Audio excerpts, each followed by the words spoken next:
All right, it is Sunday, the day before the 2020 Community Cup starts. So, just my final notes. I went through and played the holes that we could play, the Nam High Cliff holes. But tomorrow we'll get an opportunity to play the Eagle Peak and the Greenock Point holes and get to play it. It is definitely Monday is definitely a practice day for me. So that's how the whole thing works. When you're practicing, there's going to be a lot of people practicing tomorrow. So um, you definitely want to miss some putts or and be considerate of your opponent. If your opponent is still out there playing, don't be one of those D-bags that takes the drive shot and goes, okay, that's where I wanted it, and then forfeits and not let your opponent do it. Approach it as if your opponent is seriously trying to qualify and be respectful of them. So, let them take that Albie shot and let them get that eagle. Let them get on the green and then miss the putt. I'm even more than that. If they're in a situation, I'm not going to save them. I'm going to make them shoot the score that they had. But be respectful of people when you're out there. But also be aware that it happens every tournament in my clan, and it's happened to me before, where you end up with a 2 and you end up qualifying on a Monday because there are people out there practicing. So be prepared. So hole 2. This is our first. This is where we're going to start this tournament off. And I'm going to do the rough bump here. I know it's a dangerous shot, but there is a funnel up here for that rough bump, and I'm going to start working that shot, and that's what I'm going to do this week. With my lower developed account, I'm probably going to either come from back here and go up, and if I don't like that shot, then I will come at it with my Guardian and just try and backspin it. But with my 77 account, my upper developed clubs, I am going to see if I can increase the odds that I can get a hole-in-one on this hole, because traditionally for me this hasn't been a big hole-in-one hole, but I know that if you take this rough bump shot, that you can this could switch over to one of those holes that is a rough bump. So I'm going to bring, I think this is a long iron, so I want to bring my most accurate long iron so that I can get as many rings onto this rough as possible. I don't want to bring something that's super inaccurate if I can get away, if I can help it. I want to try and bring something super accurate. And I think we can just play this with a marlin ball. And if you've got some of the, I don't think we have to bring out a big ball. It may take a 1 power ball, but I think we can play it with just a 0 or a 1 power ball. All right, that's the first hole that's going to be in the tournament. So I'm bringing a Grizzly. I think I'm bringing a long iron, and I think I'm bringing a Grizzly. On my lower developed account, I'm going to bring my backbone if it's long iron. If it's in wood, then I'm going to have to, if it's in wood, then I'll bring a sniper. Okay, hole number 2 in this tournament is hole number 8. And I'm definitely bringing a rock and a katana. And for those of you that don't have a rock and a katana, or an upper developed rock, and in my lower developed account, I'm going to try this shot with a big ball and my big topper, because it's got the curl that I'm looking for that bring me around. So I don't have to, where my rock red line is, I don't have to go all the way out to the red line. So if I bring them, and I'm using a katana, so if I bring out a bigger power ball, I may be able to get my big topper in that same area, and it's got the curl that I need to bring me around. So on this hole, my notes right now are rock, katana, and that's what I'm taking to it. I start these weeks off with just general notes. My number one thing that I'm focused on during practice day is to establish what club and what ball I'm going to bring, so I know and like where it sets me up and what club I need for that next shot. And then the rest of the week I work on wind adjustments. But I want to get, the first thing I want to work on is I want to get a feel for the holes and see if the clubs that I'm bringing are the right ones for to get the job done. Hole number 3 is going to be this par 5 right here. And I'm coming at this. You can do it 2 ways with a big topper or an extra mile. I'm going to bring my extra mile on a Kingmaker because I can get over to the other side, get as far up there as I can. And there's 2 ways that you can come at it. You can go straight at it with a Hornet, or you can use the backboard and try and drift it. I'm going to try, I've been in the past, it's all about hitting perfect. And so we're going to do a 10% wind adjustment to the cup. I know in the past we've done that. So I'm going to try it both ways. I'm going to try it with my Hornet, and I'm going to try it all day tomorrow with the Grizzly to see about the backboard and see how I like that, because I know if I don't like that shot, I can just play the Hornet shot and get out there. But I'm going to bring an extra mile, a Kingmaker, a Hornet, and a Grizzly. most accurate stuff that you got. And you definitely want, if you're using the backboard, you want whatever long iron you're going to use that has the absolute most ball guide. And you may not be able to get a super good read at it if you've got lower developed clubs. So you may be better off just going straight at the cup. And I'm not sure with my lower developed account if I can get my Kingmaker up there, but I'm going to try. Hole number 4 on my base notes for tomorrow. Hole number 4 is going to be Greenock Point. And it's hole number 1. Hole number 1. There's a lot of different ways to play it, but this week I'm going to commit to playing the rough bump. I've played this black line so many times, and once again, this is one of those holes that's not a high percentage hole-in-one hole for me.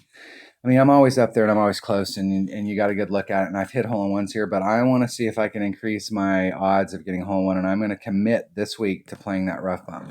And I'm not exactly sure. I'm going to bring a sniper, and I'm hoping that the Quasar that I've been using back here will still work, but if not, I'm going to switch to a Katana, and I want to switch to the Katana. I like that because it's got lots of side spin, so and just seeing kind of like what we need to get up there with it, but I'm not sure what ball, but I'm thinking right now it's probably going to be a Sniper Katana, but a Quasar might get it done. Hole number, what hole? This is hole number 1. Hole number 5 is hole number 4. So just base notes here. Hole number 4. All right, I'm definitely coming at this with an extra mile, and I'm using a Hornet on the second shot. I'm using an extra mile and a Kingmaker to get me going this direction. Hey, get up here. This direction to get out into this area, and I'm taking a Hornet in. With my lower developed account, I'm using an extra mile and a Titan to get me out here, and I'm coming at it with, more than likely you'll be in your long iron range, and you can use, depending on how you like to play it, I'm probably going to bring a Saturn just because it'll, no matter where I end up out there, if I end up a little short or a little bit long, it can get the job done. My lower developed backbone may or may not. So extra mile, Kingmaker, Hornet, 10% wind adjustment to the cup. I'm going to start off there. This was in the Holiday Hills, and I know I went back and looked, and in the Holiday Hills I was doing the 10%, and in the weekend round with the Hornet as my secondary club, I dropped both. I got the eagle on this both times. All right, that was hole number 5. Hole number 6. Hole number 6 is hole number 7 of Greenock Point. In this hole right here, I'm taking a QB, a Katana, and I'm bringing a sniper to do the rough bump. Now, this might not be, if you want to bring out something, you may want to switch that. You may want to switch your long iron to a Goliath. And I may do that even with the QB Katana shot that I'm going to take here, because the reason I went down to a Katana instead of a Kingmaker is I found that my red line was off. And so I was pinched up, and there was times when I couldn't use my wood. But if you brought a Goliath as your long iron, there is the transition between long iron and wood is so short that you're instantaneously in it. So I'm bringing the Katana because it does pull my red line back a little bit, so that gave me a little bit more window with my sniper. And I like the sniper. It's really accurate. I don't mind playing it with my wood, but you've got some choices here. So I think in my bag, I'm gonna make a note here. I'm gonna try the Goliath as my secondary club, as my long iron club, and see how that works as well. So just going out there, QB, Katana, Sniper, Goliath, those are going to be the clubs that are going to be in my bag, and I'm doing the rough bump on this. Hole number 7. This is Namhi Cliffs. Hole 6. Hole 6. Let's see if we can get to hole 6 here. Hole 6. Okay, this is a long iron shot, and I did this wrong in the walkthrough. I got this hole confused with this hole. And they're very similar to me, even though it's a little different with the sand in the front. They're very similar coming up there. I'm going to start off with my long iron. I want to bring an accurate long iron, and I'm going to start off with my white ring up against the transitional surface between the rough and the fairway. And with my Grizzly, it was about 3 backspin going straight at the cup. And I did a plus 20% wind adjustment in practice. And I was right there starting to dial in it a little bit. I hit it a couple times, and I was kind of liking what I was seeing there. So that's what I'm going to bring tomorrow to start the ball, to start dialing this hole in. So Grizzly, Marlin, You can bring a 0 power ball, plus 20% wind adjustment. 3 backspin is kind of where I'm going to start. If you've got lower developed stuff, backbone, you want to try and keep whatever's the most accurate thing you have in your bag, and you don't need a lot of backspin, but you want accuracy and ball guide. That's what you're looking for. All right, hole number 8 is going to be hole number 4. All right, on this hole right here, I'm not sure. I will tell you right now that the deal is that if you're not on in one, you need to bring a bigger ball. So it's all going to be ball dependent. I would rather come out here. Can you come out here with a 3 power ball if the wind is blowing right and get up on the green? Yeah, it's possible. Are you going to have to use overpower? Yes. Do I want to use overpower? No. So I'm going to bring out whatever it takes. If it takes a 4 power ball with the wind, if it takes a 5 power ball, this is one of those holes that it's worth bringing out that bigger ball so that you can be on the green every time and get an eagle, as opposed to having to do any overpower. So you can get up there with overpower. So if you don't have any 4 and 5 power balls, you can get up there. But if you've got 4 and 5 power balls in your inventory, you want to bring them out on this hole, because this is a hole that you want to get an eagle on every time. You can end up short out here in the front and you can chip it on. It's a fairly easy chip, but it's much better to be on taking a putt. So I'm going to bring out whatever. I'm not sure yet. So that's tomorrow's the day. So I've got extra mile and a big dog, or extra mile and a big ball. You could also come out here with a big topper and try and get the same stuff done. If you brought out a really big ball, you may be able to engage the other side, and with the topspin, you might be able to get it up there. So tomorrow is all about like working what clubs you have. In my lower developed account, my big topper will net more yards if I've got a big enough ball to get me up there. So we'll have to work it tomorrow. So I'm working extra mile in my upper level account, and I'm gonna check out the big topper in my lower developed account. Hole number 9. Hole number 9 is hole number 3.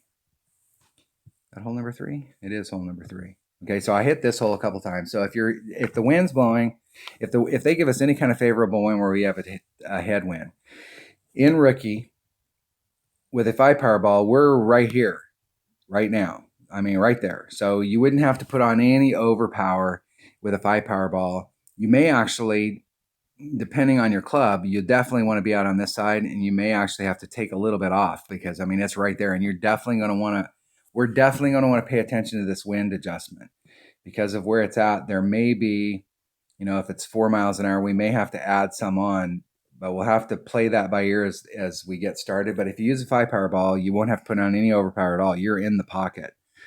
A 4 power ball, you could put on a little teeny bit of overpower and get in the pocket, but you're so close down there that if you overpower it, you're off.